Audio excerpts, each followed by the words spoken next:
Why choose a Sleep Number smart bed? Can I make my site softer? Can I make my site firmer? Can we sleep cooler? Sleep Number does that. Cools up to 8 times faster and lets you choose your ideal comfort on either side. Your Sleep Number setting. It's the Sleep Number biggest sale of the year. All beds on sale, up to 50% off the limited edition smart bed. Limited time. All Sleep Number smart beds offer temperature solutions for your best sleep. Check it out at a Sleep Number store or sleepnumber.com today. Listen up! You can get the new iPhone 16e with Apple Intelligence for just $49.99 when you switch to Boost Mobile. We pulled so many all-nighters to give you this deal, and hey, stop messing with the mic! I'm just helping us catch people's attention. This is a great deal! Exactly, so it doesn't need all that. Fine. Get the new iPhone 16e, available at Apple Store locations and the Apple Store online. Visit your nearest Boost Mobile store for full offer details. Apple Intelligence requires iOS 18.1 or later. Restrictions apply.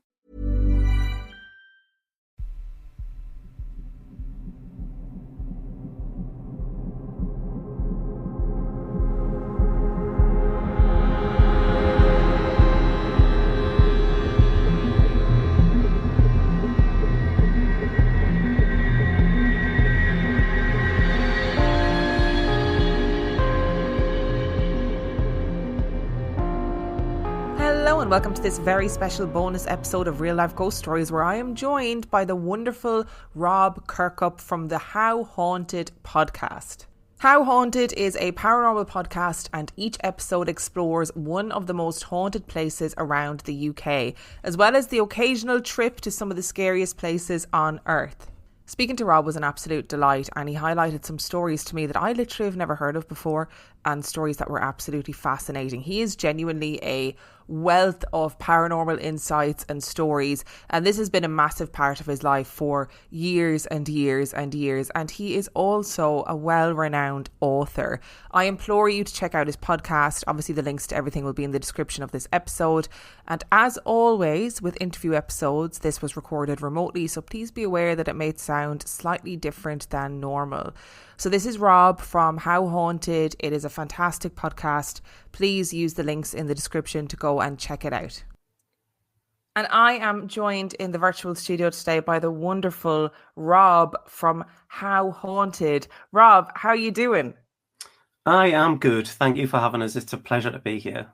Oh, it's an absolute pleasure to have you. I adore doing these interview episodes and listening to people talk about their passion for the paranormal. It brings me such joy. So for the listeners, can you tell me a little bit about yourself? Who are you? What do you do? Why are you here?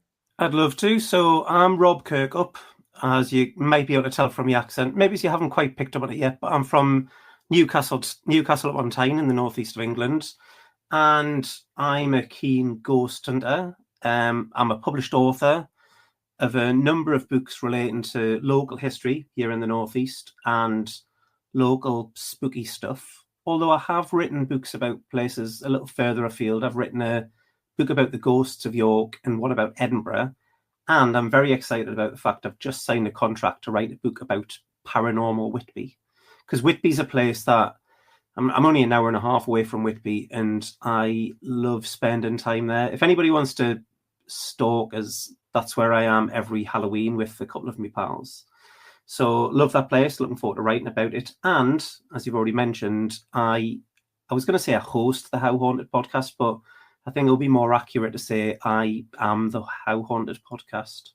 I think that people sometimes need to be, especially with independent podcasts, it's like you need to be reminded that no, you don't just host it, you edit, you produce, you record, you do all of that stuff. Marketing, so you are the How How Haunted podcast. Yeah.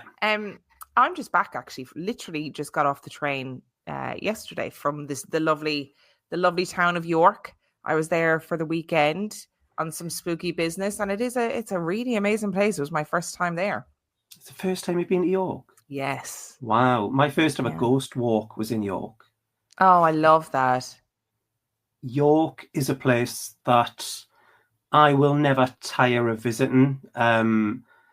The very first, I am going to derail the conversation, but the very first ghost walk I went on, I was about 15, and I was in York with me mum and me dad and my brother, and there was a story that I was told that really stuck with me, and when I then went on other ghost walks, I always like compared them to that initial ghost walk, and none of them were ever as good. And I don't know if it was because it was the first one, but some of the places in York are just unbelievable. It's an incredible city. Incredible. Like, I loved it. I thought it was a great city. I mean, for multiple reasons, even outside of the paranormal stuff, but it was great. It was really good fun. I'm going to do an episode about it, so I'm not going to say much more about what I got up to while I was there. Oh, but exciting. it was a gorgeous city. I'm going to have to check out your book now about York. Yeah, well, my book about York, I've had some reviews on Amazon where people clearly think it's a typical coffee table book where they're going to pick it up and it's going to be ghost stories of York, and it's not. It's me and my small band of ghost hunters. There's only 4 of us doing investigations at some of the most haunted places in York. And then I wrote it a bit like a blog before a blog was a thing. Yeah. And it was an incredible experience. All of my royalties from that book go to cancer research. So I had to try and do it on a budget. So when we were there, we managed to blag accommodation staying in a nun's convent. Love that. So it was an experience. It was a brilliant time. Yeah, I bet it was. I'll have to check out that book before I put out my episode so that I can do some sort of reference to it. Very important question for everybody listening, and for me. I will judge you based on your answer to this. I know you will. No pressure. What is your favorite horror film and why? And this is where I'm going to lose everybody listening who just thought, oh, I really like the cut of this Geordie lad's jib. Let's see what he's all about. Because I can't watch horror films. And I know that makes no sense because, honestly, like, you could lock us in any haunted castle or 30 East Drive, wherever you want, Lep Castle over there, anywhere you want, lock us in them overnight on my own, and I'm okay with that. But I cannot watch horror films. I can't. I say that certain horror films, I can't watch horror films, and I can't watch things like Saw. But if it's vampires and it's not like scary horror, I can get away with that if they count. So, like, I saw Sinners earlier this year, which I adored. Brilliant film, absolutely phenomenal film. Yeah, and it wasn't a scary horror film. But I'd have Shaun of the Dead if that counts. It's got zombies in, but I suspect it's not classed as a horror. I feel like Shaun of the Dead absolutely does count. Well, then that's zombies my answer. Zombies are horrific, right? Shaun of the Dead, I think, is actually one of my favorite films in general. Right? Horror, zombie, whatever it is. That's a great choice, Shaun of the Dead. That is a classic. I haven't watched it in ages. Above the TV in front of us I've got 3 pictures which make up the Cornetto trilogy. Shaun of the Dead, Hot Fuzz, and The World's End. One of my favourite cinema experiences ever was when The World's End came out, which was the underwhelming 3rd entry, which was okay until the final act. But me and my brother went and we sat in the cinema for 7 hours watching the 3 of them back to back. And between each one, there was like a little bit done by Edgar Wright, Nick Frost, and Simon Pegg. And the cinema staff came out selling the cornettos, which corresponded with the film that we were just about to see. I know that people will still be disappointed. I'm trying to win people back round, but I know people will be disappointed that I haven't said The Shining or The Exorcist or something like that, because I don't know why, but I just can't. I haven't said this out loud, but I think it might be because when I was too young, I watched An American Werewolf in London. And that is scary. Maybe that impacted us a little bit. So I watched An American Werewolf in London for the first time recently when I was up on the Yorkshire Moors and in the middle of nowhere in this old church. And you know what? It gave me the heebie-jeebies. And I think when you watch a horror film too young, you're like, I can't engage with this part of my brain in this way. So I totally get it. And I think Shaun of the Dead and Sinners are great choices. Oh, well, then I'm all right. I'm okay. Yeah, no, you're all right. I don't think you've lost any listeners. People back around. Yeah, not at all. Also, 7 hours of the Cornetto trilogy sold. I would have loved that. It was brilliant. Yeah. I love the cinema, though. What I will say is, if I'm not working on the podcast, I'm in the cinema. Like, I've been to the cinema I worked this like 25 times so far this year. Oh yeah, I go to the cinema I go all the time. all the time. I've already picked out what I'm going to go and see this coming weekend as well. So yeah, I'm there all the time. What are you seeing this weekend? Just out of curiosity. Nobody 2 with your Okay. man from Better Call Saul in it. The first one Yes. was good. I think it'll go under the radar a bit, but yeah, I'm looking forward to it. I'm a big fan of the cinema as well. I also love going to the cinema on my own. I love just the Me too. escapism of sitting in a room on your Hmm. own watching a film. Do you have a favorite cinema snack? Pick and mix. Yeah. I take a bag. I take a bag of sweets. I never buy cinema food because I've got Odeon Limitless. This is a bit of an advert for Odeon, but I've got Odeon Limitless, so I pay once and then I use and abuse it across the year. But I know that they'll get us on the food. Yeah, they do. So They I get you on the generally take snacks. stuff in myself because the thing is the cinema don't. I think it depends on the cinema, but cinema I go to doesn't, like they say, you can bring your own food in. It's fine. So I make a little pick and mix, and I take a can of pop, and then I'm all good. I'm all good. Oh, the cinema is a joy, and I go as much. I try and go sort of once a week to the cinema because it brings me. I'm like you. I have a unlimited pass, Mm-hmm. and I try and make the most of it. I just adore it. It just makes me really happy. Can you tell me a bit about How Haunted? What is the general premise? I'd love to. So How Haunted started in the autumn of 2022 on a bit of I was chatting to one of my dear friends, and I just kind of came up with the idea on the spot and said, why don't I start? I've written about scary things. Why don't I start a podcast about scary things?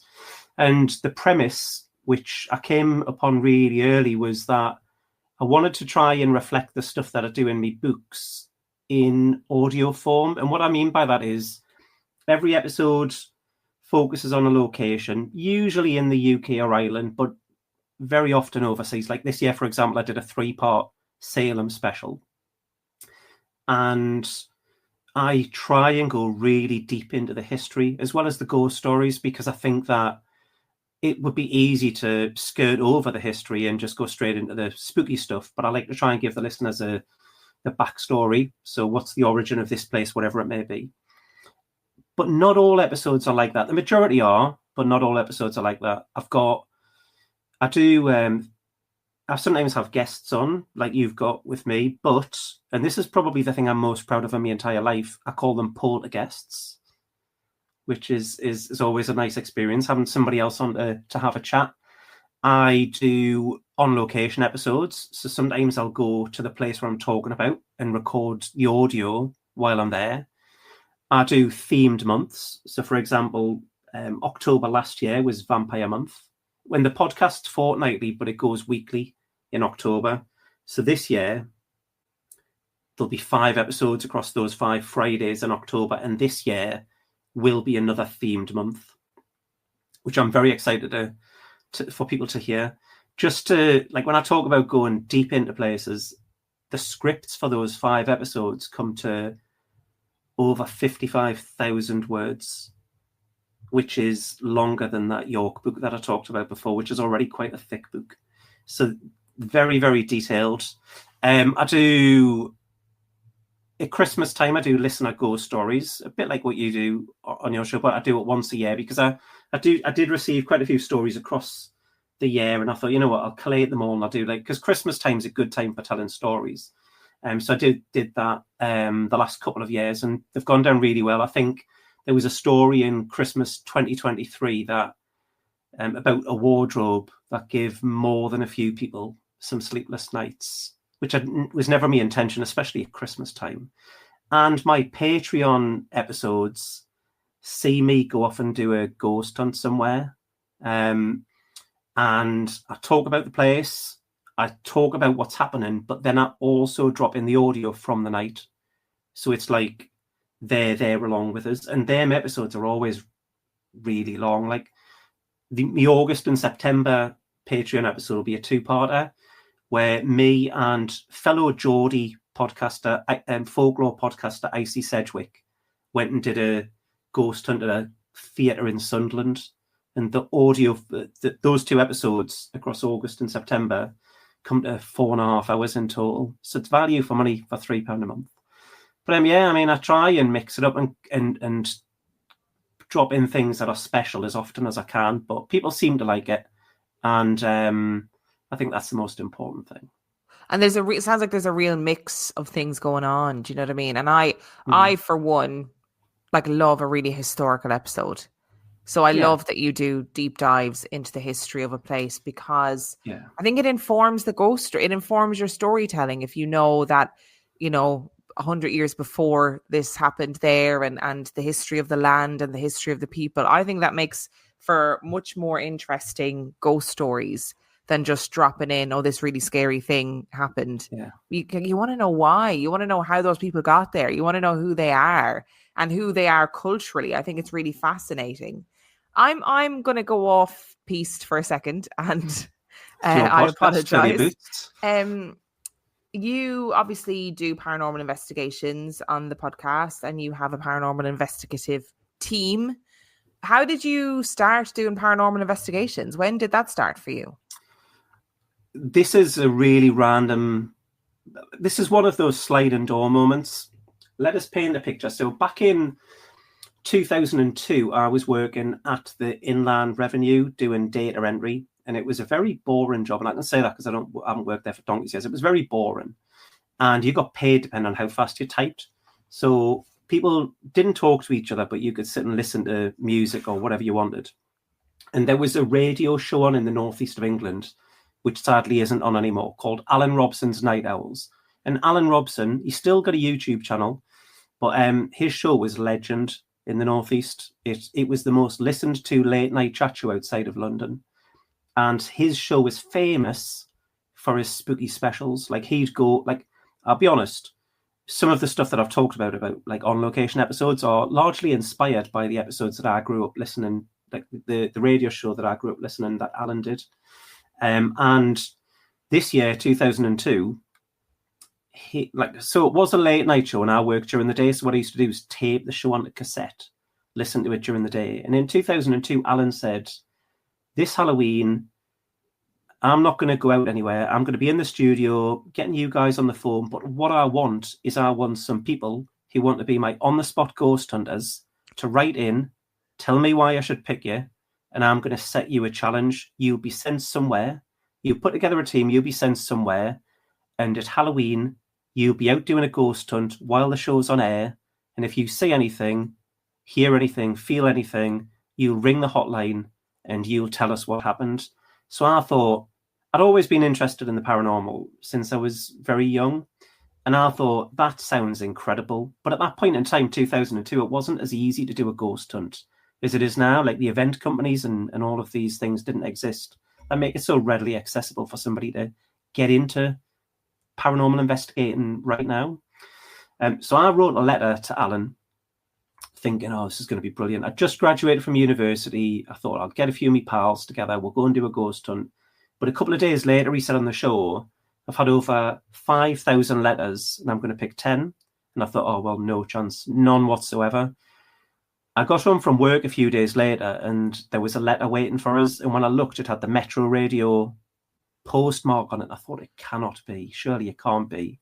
And when I opened it, I know now what Charlie must have felt like when he opened that bar of chocolate and saw that glint of gold on the golden ticket, because it was a handwritten letter to me from Alan Robson, my idol who did this radio show that I adored, setting me a challenge. And he sent us to a place called Tork and Tarn, which is an ancient glacial lake over towards Carlisle, like over towards the Lake District, but not quite in the Lake District, where there was this legend of this girl. In the previous month, 20-odd people, and made the local press, 20-odd people had seen this bloody apparition of a woman walk out of the water in broad daylight and disappear. So me and a few of my pals went to this place at Halloween in 2002, 23 years ago nearly, and nothing happened, but I'd got the bug. I wanted to do more of them, so I started organising them myself, and I've just never stopped. If he hadn't picked me, there's every chance I definitely would never have written a book. So in turn, I wouldn't have started a podcast and we wouldn't be having this conversation now. That honestly is the coolest story. Yeah, it was brilliant. It was really, really good. What an amazing incentive. Like, what an amazing idea from a radio station. And I am a big fan of old school paranormal radio, like Coast to Coast AM, that kind of vibe. I think that was such a moment in time, and I absolutely love the premise of it. I'm going to have to look him up. But Alan Robson's Night Owls. Is Alan that what it Robson's was? Night Owls. He's got a YouTube channel now. What he does is he, because sadly his show was on air for over 40 years and then it ended because the radio station, Metro Radio, which doesn't exist either now, got bought. And they ended his show and then they changed the name of the radio station. But he's got a YouTube channel now. I mean, he's a. If you speak to people in the Northeast of a certain age, they grew up listening to Alan on the radio. That's amazing. I was looking at to meet him one time as well, because they changed where the Metro radio station was from Gateshead to Newcastle, and he mentioned on air something like the fact that when they moved site, they'd lost all of their existing shows, and I'd recorded the spooky shows. I bought a DAB radio really early on that you could record on, and I was recording on like in the 2004, 2005, that kind of time. So I had all these shows in incredible quality, and I got in touch with him, and his producer said, "Oh, come into the studio." So I went in and spent like a couple of hours with him, and he was a lovely amazing. man. He was brilliant. He was really good. What a way to get started. Like, I thought you were going to just say, "Oh, me and a couple of my friends were, interested in the paranormal, so we just said we'd do it." But no, out of 10,000 people or 5,000 people or whatever it was, and then you end up going and doing a paranormal investigation. And ultimately, and I think people often don't realize this because of paranormal TV shows and stuff, often things don't happen. Yeah. You're cold and it's a long night. That's sort of it. You know what I mean? Yeah, it is. It is. And that's the thing. I mean, if you go along on a paranormal investigation, 99% of the time, nothing will happen. Because if they did, then everyone would know that ghosts are real. Exactly. It'd be far easier. But it's not. It's a patient thing. It's a bit like fishing, but with invisible you just fish. Have to sort of sit there and just wait patiently and hope that something happens. Did you have a ghost story that terrified you as a child, like fictional or real? Yeah, the Hexam heads. Yeah, that's the classic Hexam heads. And the reason it terrified us, like I mentioned earlier, that when I was young, I was into the paranormal. When I was about 8 or 9, probably 9, I would say. Like my nana used to take me and my brother to the local village library every week, and I reached an age where I was curious about what was going on in the grown-up section. So I said to the librarian, "Can I go and look at them books?" And she said, yeah, go and pick what you want. And I was wandering around, like looking at books about sport and stuff. And I found this tiny section on the paranormal, and I'm like, "There's a book here with a picture of a ghost on the cover. What's that?" And I borrowed all of these books. I only had like 3 or 4 of them, and I loaned the same books over and over again. And I was reading about these things all over the world. And then I stumbled across the Hexam heads and thought, well, hang on.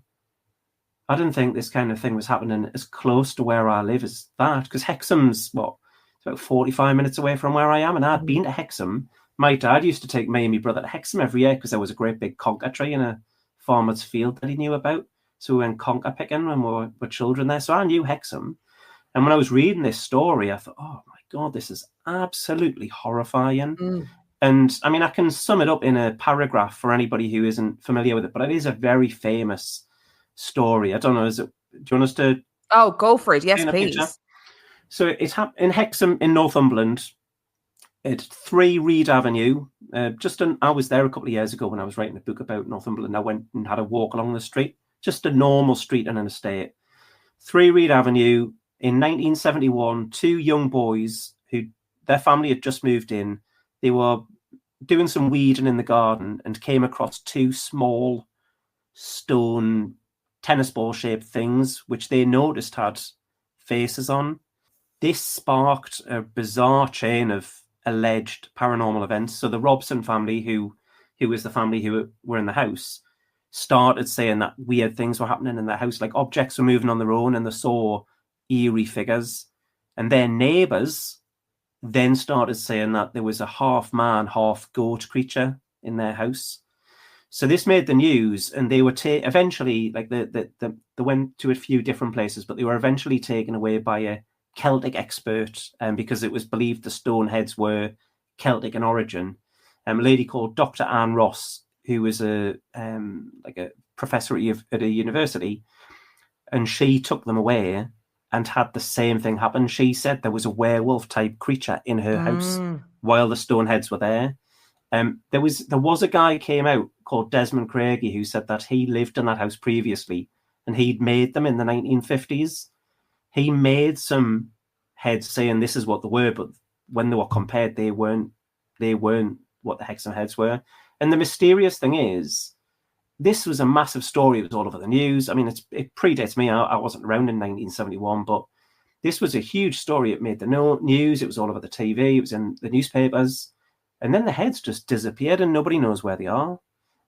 It's most commonly believed that the British Museum might have them somewhere in storage, but it's also been theorised that they might have been reburied at some point, but nobody knows. And I mean, they've been missing now since, for 50 years? So who knows? But that story gave me the heebie-jeebies. It really made us question a million things, especially reading it at such a young, impressionable age.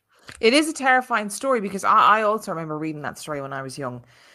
And then I was researching it recently in the last couple of years, and I still found it really terrifying that you could have this possibly ancient thing in your garden and you dig it up, bring it inside. Of course, because the kids are, innocent and none the wiser, and they're bringing it inside, and all of a sudden your life is turned upside down. Your whole belief system is turned upside down. It's insane.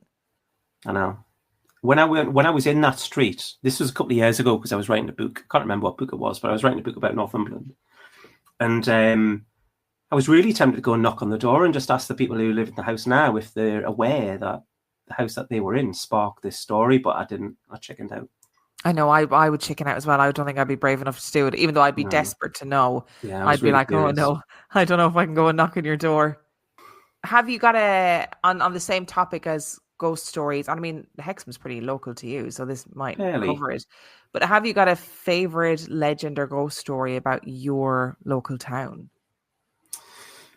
Yes, I had to really think about this one because I think growing up, I immersed myself in these books where I was reading stories from all over the world that I didn't really know too much about where I'd lived. But then I went to school in a village called Dudley, where Robson Green grew up, the famous actor and fisherman. And in Dudley, there was a place called Lizzie Pit when I was growing up, which was just a big muddy hill, which had previously been a pit. It had been a coal mine, and it wasn't too far out the way, but it was out the way far enough that a lot of the kids at school would go there after dark to like drink and stuff, like away from prying eyes. And it was also where a lot of people who had like dirt motorbikes would go up and like ride up and over it. And at school, people would have been there the night before and say, oh, like it's a really weird place. I heard voices that seemed to come from below the ground, like voices and crying from beneath the soil. And I don't know if they knew this. I certainly didn't know it at the time, but when it was a coal mine, in 1951, there was an explosion that killed 5 people below the ground. And there was at least half a dozen, if not more, people killed there in other ways as well, including a 15-year-old boy who was crushed to death there. So I don't know if they really had, or if it was just that one of them had been made aware of what had happened and it sparked one of these local legends. I actually went there for a Patreon episode at the beginning of the year. I went and had a walk around because now it's a lovely country park called Wheatslade Country Park. And if you didn't look at any of the information boards, you wouldn't realise what was below your feet. But I went and had a walk around it after dark in February on a particularly mild night. And I didn't, spoiler alert, I didn't see anything, hear anything, but I didn't expect to. I think it's just one of those stories, a bit like the way that every school has a ghost story growing up, But I think that was the story, I think, that really made me realise that, other than that, I mean, the Hexham Heads was a little further away, but right in the village where I grew up, that was a story that made me wonder if maybe there was something going on. And I think it's really interesting that you point out that, like, you don't know whether people really heard that or whether somebody heard the story and then, sort of perpetuated the ghost story. But regardless of how it came about, it keeps storytelling alive. And that's the thing that I love about it. It keeps the storytelling alive. And it also keeps the memory and the local knowledge of those people alive. And I think that's a really important thing, whether or not it's, quantifiably real that teenagers heard these voices below the ground when they were up there after dark. It is so pivotal to local folklore to keep those stories going. And I love that. Yeah, I do. And I'd like to think when I did the episode earlier, and the thing is, what I will say is I'm always I try and be fair and tell both sides of the story. I won't try and sensationalize things and say, oh, this place is meant to be the most haunted place in the area because of all this. I'll always say what I've just said there. Maybe it could be this or it could be that. Who knows? Let's go and find out. But I'd like to think that the episode that I put out will maybe have people who didn't know about that. Like they'll be aware of that tale now, because I think now that it's a country park and it's a lovely green space with squirrels running around and there's a pond with ducks in and stuff. I think there's a real danger that people might forget what it once was. Yeah. And I think because they might forget what it once was, those stories that I'm talking about now, I mean, I grew up in the 80s and the early 90s when people were telling these stories a long time ago now. And I do think that there's a real danger that the kids going to school won't be talking about these things. To be fair, they'll be too busy talking about Minecraft and whatever else it is the youngins do these days, But yeah, I'd like to think that I did my little bit to keep that legend, that story alive. Yeah, and that's a lovely thing to be able to take away from it, that out there, immortalized in podcast form, is that story. And that is an important thing. Popsicles, sprinklers, a cool breeze. Talk about refreshing. You know what else is refreshing this summer? A brand new phone with Verizon. Yep, get a new phone on any plan with Select Phone Trade-in and My Plan. And lock down a low price for 3 years on any plan with My Plan. This is a deal for everyone, whether you're a new or existing customer. Swing by Verizon today for our best phone deals. 3-year price guarantee applies to then current base monthly rate only. Additional terms and conditions apply for all offers. You'll get more than you expect with McValue at McDonald's. Like deals on your late night go-tos when the party goes till dawn. And savings on their faves. So date night always passes the vibe check. Plus, when the fam shows up for the weekend, you can show out for breakfast. Buy one breakfast sandwich, add one for $1. Only in the app. Limited time only at participating McDonald's. Valid once a day. Must opt into rewards. Ba-da-ba-ba-ba. Why choose a Sleep Number smart bed? Can I make my site softer? Can I make my site firmer? Can we sleep cooler? Sleep Number does that. Cools up to 8 times faster and lets you choose your ideal comfort on either side. Your Sleep Number setting. It's the Sleep Number biggest sale of the year. All beds on sale, up to 50% off the limited edition smart bed. Limited time. All Sleep Number smart beds offer temperature solutions for your best sleep. Check it out at a Sleep Number store or sleepnumber.com today. On the topic of local legends, I suppose you could say, if one cryptid was proven to be real by science, without a doubt, it is real, what cryptid would you want it to be and why? I'm going to pick a cryptid that no one else... You could ask this question to 100 people and nobody is going to pick the one that I pick. It would be easy to say Mothman or Loch Ness Monster or something like that. But I'm going to pick the Beast of Bowlam Lake. I don't know that one. So let me tell you, this is and I am being a little bit selfish because it's a Northumberland story. In 2002, and I haven't even got these notes written down. I'm doing this from memory because this story of the Beast of Bowlam Lake is so ingrained in me. I know it so well. In 2002, February 2002 to be precise, a group of fishermen were fishing at Bowlam Lake Country Park in Northumberland, which is it's a lovely spot. It's a 25-acre lake surrounded by like dense woodland. And it is in the countryside, so it's a little bit remote, but it's not that remote because it's in Northumberland. In February 2002, a group of fishermen said that they saw a 7-foot-tall monster covered in dark hair with glowing red eyes and teeth like barn doors. They didn't say that bit, but you get the picture. And they legged it. This made the local press, where this creature was dubbed the Geordie Yeti. And then after that, there was a spate of sightings. People were getting in touch with the local media saying, I've seen the monster. Somebody was saying that it was a bit like that bit in Jurassic Park with the T-Rex where you see the glass of water move. They were saying that they felt the ground shake before they saw the creature. And this made national press. It got changed from the Geordie Yeti, which was a bit of a jokey name, to the Beast of Bowlam Lake when people started taking it more seriously. This made national news. And in January of 2023, the Centre for Fortean Zoology, which is based in Exeter, in conjunction with the BBC, sent a group of their people to Northumberland to hunt for the monster, led by a guy called Jonathan Downes, who is a professional monster hunter. I've got some of his books. He's a very, very knowledgeable man when it comes to this stuff. They were going to spend 5 days and nights looking for the Beast of Bowlam Lake, but they didn't need to because on the second night, 5 of them saw it. Right? Stop it. Yeah. And it then, interest in it died off, and now it's largely forgotten.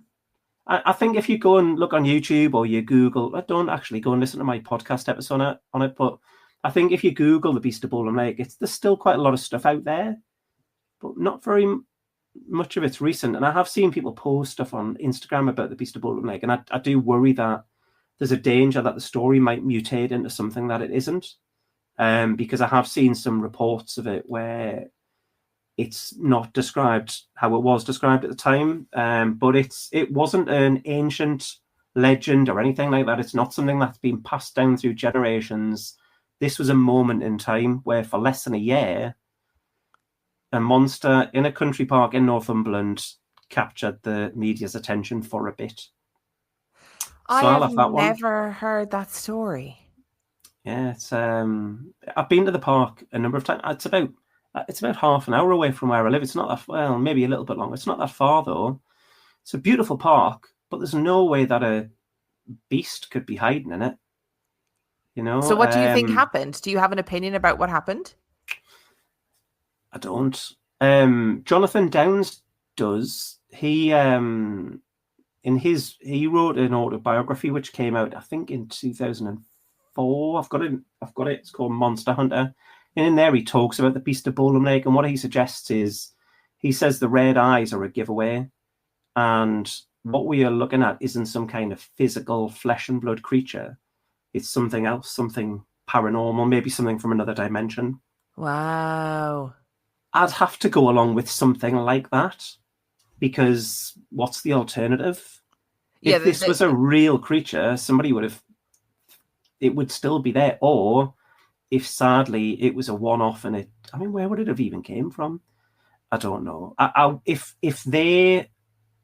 that group of people hadn't turned up and said they'd seen it, I would have put it down to the rational side of my brain would have put it down to the fishermen making up a story and then mass hysteria, or people wanting to get the name in the papers, jumping on the bandwagon. But then, as I say, the Centre for Fortean Zoology came along and really give the whole thing way more credibility than I think most people had given it. So I don't know. I think it's something that really interests me. And if I'm ever going up into Northumberland, I'll occasionally stop off and just have a wander around and wonder what the hell happened in this part between 2002 and beginning of 2003. It's a weird story. I've done a podcast episode on it, which I recorded when I was walking around Bowlam Lake Country Park on a beautiful summer's day last year. I'm going to have to check out your episode on it, because I love a cryptid story. Whether or not it is a physical being or whether it is something interdimensional, I'm here for it. I love a cryptid story. And you're right. Nobody I've ever asked that question to has said that. Nobody ever will. Just me. You spend your time bopping around going to spooky locations. under the guise of the podcast and under the guise of paranormal investigations. Do you have a paranormal encounter that you would like to share? I'd love to. So I'm going to tell you about one of my favourite places, Chillingham Castle. So I was fortunate enough to do a ghost hunt at Chillingham Castle I've done two.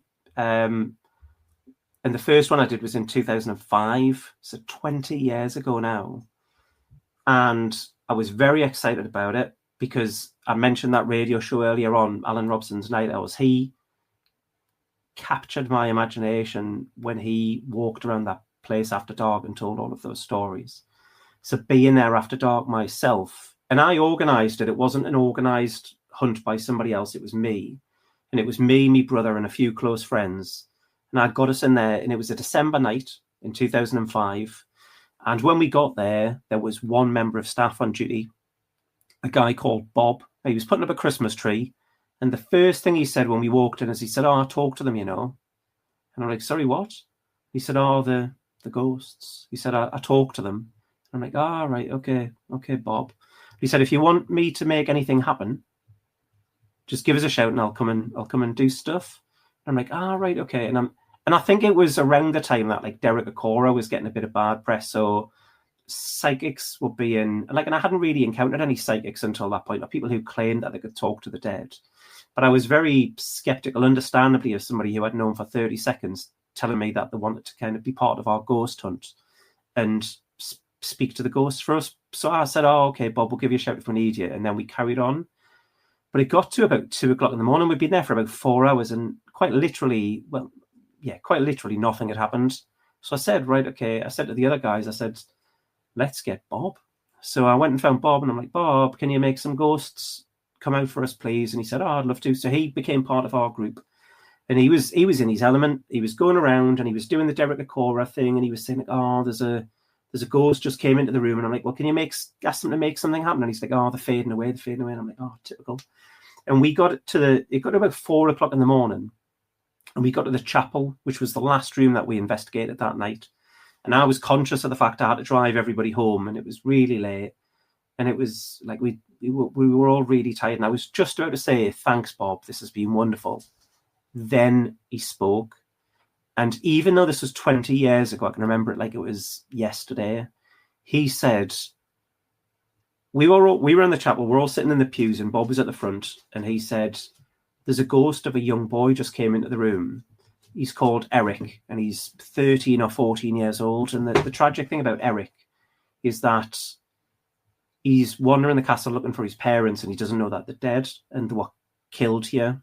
And he said what Eric likes to do is he likes to let people know he's around by doing his party piece.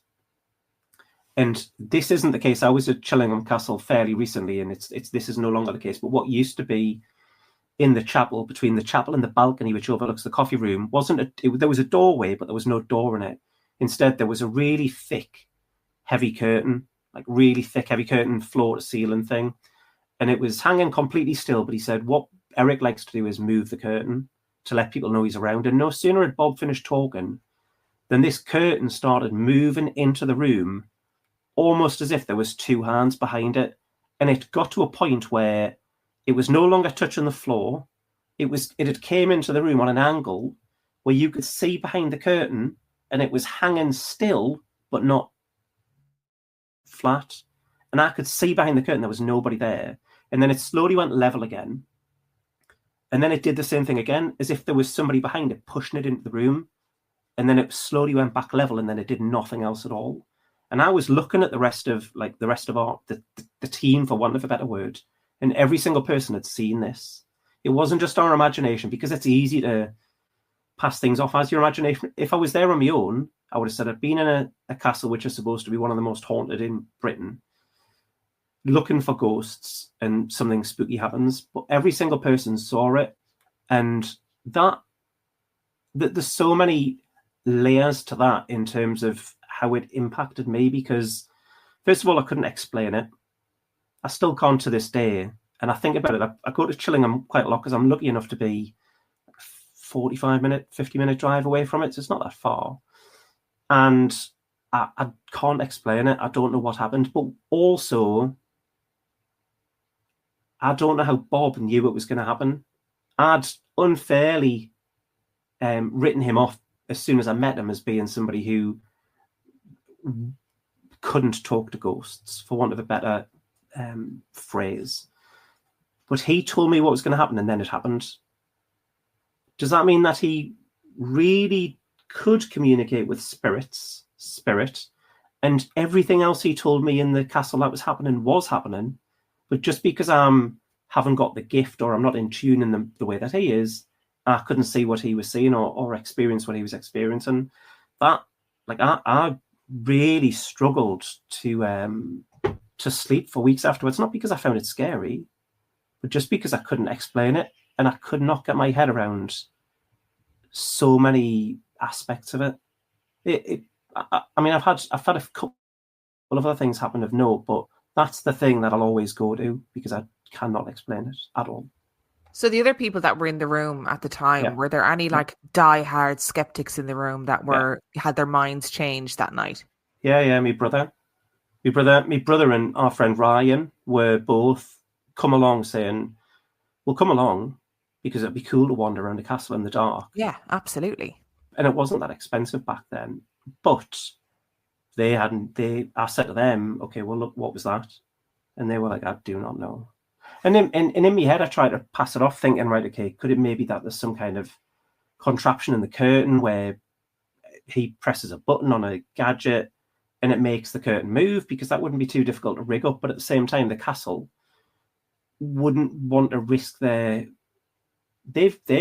got a very lucrative business having a haunted castle. They wouldn't want to risk that being out there. And the biggest challenge for me is that I don't know of anybody else who ever experienced that. If I Google it, like I spoke to people who've been on investigations there. I never spoke to another living soul who said that they had experienced that on any investigation at Chillingham. I don't know. Incredible. Don't know. It's such at Chillingham as well. You know, the place. It's incredible.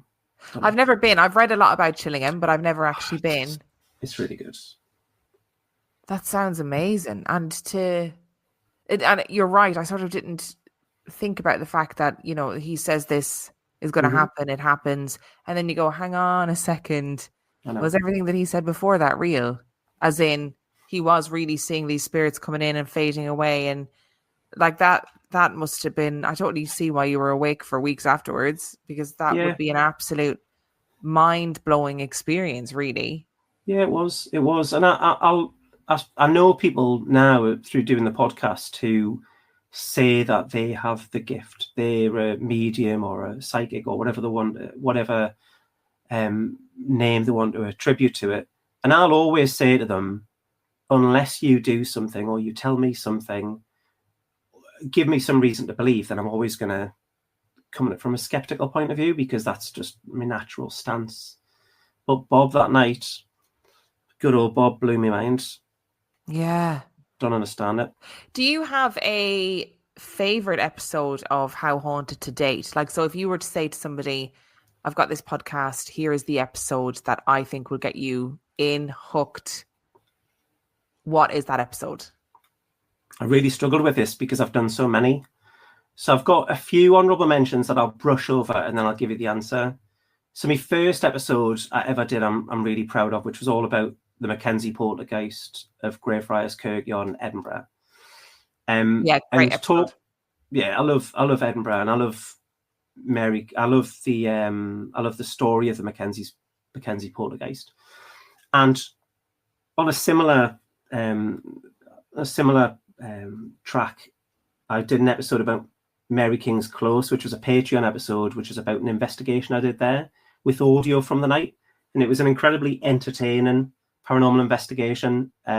So I was really happy with that. That's on the Patreon. That's not available on the standard feed yet, but nothing's locked behind a paywall, so it will be eventually. It's normally about a year later. That episode's like 3.5 hours long.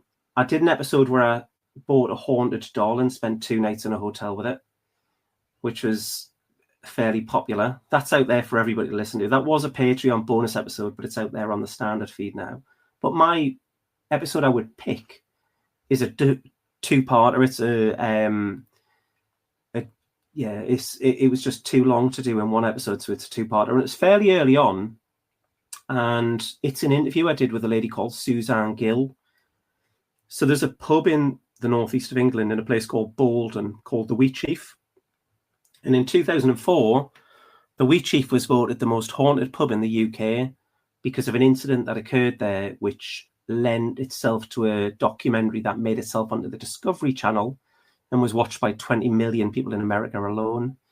In the Wheat Chief in 2004, a lady called Suzanne Gill was part of a psychic night, and she said to the owners, "Did you know that I'm getting like a little girl coming through, and she's telling me that she's buried behind one of these walls, like her body is behind one of these walls, and she was abused by one of the former landlords of the pub." And they were curious enough and invested enough in her story that they agreed to knock a wall down, and what she said was true. And I spoke to this psychic, Suzanne Gill, and it's the only interview she's ever given since 2004 when it happened. And elements of what she told me in that interview changed the story completely from what it had been for the previous nearly 20 years, because there's elements of the story, even elements of the documentary that was on the Discovery Channel, that aren't quite right.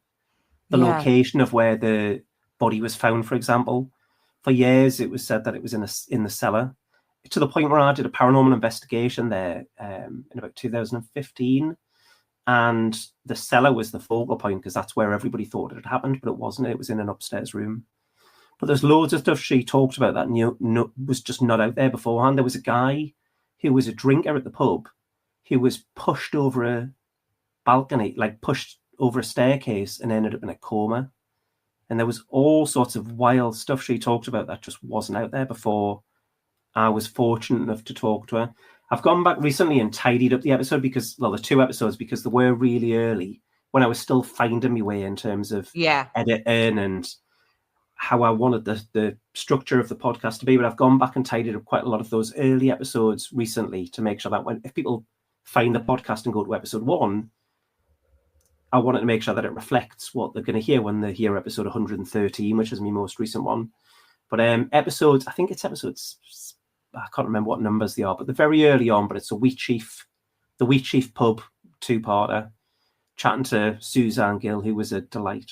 And yeah, I was very pleased to get. And the thing is, as well, we were talking for about 3 hours, something like that, and she was quite happy to just talk for as long as I wanted to talk to her. So yeah, it was really good. It's very frustrating, I think, when you realize that these documentaries and these exposés on various haunted places often edit details in order to make it seem, I don't know, more as if finding a body in the pub isn't interesting enough. No. Why did you have to move it down to the cellar? You know what I mean? Yeah. Yeah. But how amazing that you got to speak to her and actually get elements of the story that weren't previously in the public domain. No, I know. And the thing is, as well, in the Northeast, she's around. I went out for some food fairly recently, and when I walked into the restaurant, there was a big thing saying spiritual night coming up soon with this same lady, Suzanne Gill. So yeah, she was really, really good. She had a lot to talk about as well. There's a lot out there. She has written about the events of that night in some books as well that can be found online, but it's all there in audio form if anyone wants to go and hear more. So finally, before we wrap up, why should people listen to How Haunted? I'd like to think that I've kind of answered this in a lot of the other stuff that I'm saying, but I think if anybody was to jump into it now, there's a lot of content to choose from. The most recent episode was episode 113, but there's probably 20 bonus episodes out there as well, which are the ghost hunt episodes.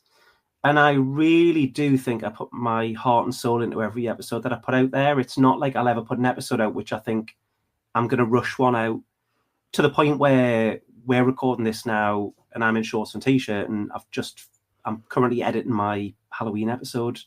So I try and get really far ahead so that I can make sure the episodes are the best they can be.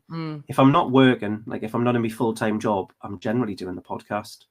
And what keeps me motivated is I get the occasional email from people. And the thing is, like, I can look at my listener numbers and I'm more than happy with that. But if I get an email from somebody, like I had an email from somebody who said that this was a couple of years ago, they struggled to like connect with their 13-year-old son because he'd reached an age where he thought he was too cool to hang out with his mum. But what she found was if she was driving him somewhere and she put the podcast on in the car, he'd pause it to have a conversation with her about what they'd just heard, so they could talk about the case and say, like, oh, well, what do you think that could be?